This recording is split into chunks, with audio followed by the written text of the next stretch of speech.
What's up mga ka-idol? Ito nga pala nakaraang araw ay nakabiyahe tayo. Tara, samahan niyo ako. At kikwento ko sa inyo mga ka-idol. Dito na nga tayo ay nakasakay na nga tayo sa truck ng Ralph and Friends mga ka-idol.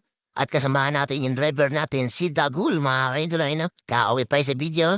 Sa isang kasamahan natin na nabiyahero din ni Boss Emen. Ay niya tumingin sa camera at medyo naiiya daw siya mga ka-idol.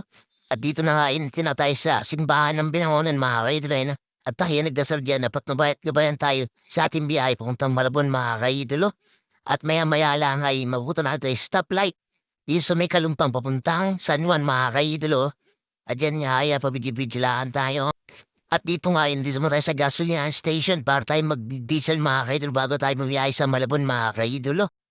At sa sobrang bilis natin mga kaidolo ay na-traffic na tayo dito sa may bandang Angono pa lang mga kaidolo ay sobrang traffic na dahil meron daw ginagawang daan dito sa Baytaw, sa may Angono mga kaidolo, kaya talaga sobrang traffic at sobrang bagal ng usad namin mga kaidolo. At maya-maya nga lang ay napakabilis na rin namin nakahal sa traffic. At dito nga ay pagpasok natin ng EDSA ay meron tayong naritang sports car na dilaw mga kaidolo. Sobrang ganda ng sports car na to at balang araw mga kaidolo ay magkakaroon na rin tayo ng malinaw na camera. Para mapakita sa inyo kung gaano kaganda yung ating at sports car. Kala nyo, magkakaroon tayo ng ganyan mga kaidol. Hindi, sobrang hirap ng buhay mga kaidol at sobrang mahal niyan. Hindi tayo magkakaroon ng ganyan mga kaidol at ito nga maya lang eh. Nandito na agad tayo sa fishport ng Malabon mga kaidol. Ano? Sobrang daming isda, sobrang daming taong mga kaidol. At nakita natin yung mga kaibigan natin dito dati. Nang tayo pa ay panay ang biyahe natin dito mga kaidol. Ano? At dito nga mga ka-idol, ipapakita ko sa inyo ang ginagawang pagpipili ng mga gulyasan at yan pin mga ka-idol ay na ito yan sa kalapit ng pwesto na pinagbabaan mga ka-idolo.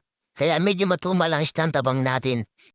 Dahil sa isdang alat ng mga ito mga ka-idol dahil sariwang-sariwa nga sila at medyo mura pa ang presyo nito mga ka-idolo. Ay na sobrang dami nga palang bubang alat na yun. Kaya medyo matumal yung ating isdang mga ka-idol ay na dito nga ipapakita ko sa inyo na sobrang dami isdang alat dito. At ito na nga yung ating unang buyer natin sa Imelda mga kaidol. Salamat at mayroon na agad tayo naging nabenta agad sa ating Imelda o mga kaidol o maya-maya kung tawagin. At dito nga nakaayos na yung ating mga bigid mga kaidol. Papakita ko sa inyo na nakita natin yung ating kumpare na si Emer Saranger mga kaidol. Dito sila kabilang pwesto mga kaidol ay na naispatan natin siya dito sa may Malabon mga kaidol. At siya nga ay nagbiyahe rin ng Imelda mga kaidol ay na. At napakaway pa nga siya sa atin mga kaidol ay na. At dito may sinama pa ako sa isang pwesto na binagsakan din ng ating kumparing mga kaidol at marami pang nga email dito. At sobrang tumal nga ng bigid na yung mga kaidol dahil ang hinahanap nilang site. At moving forward na tayo mga kaidol, hindi natin na videoan at ito nga inaantay na lang natin yung sales natin mga kaidol dito sa office ng St. Joseph mga kaidol para tayo ay makauwi na rin mga kaidol ay na waiting na lang tayo sa sales. At dito na nga agad ay moving forward na lang tayo mga kaidol.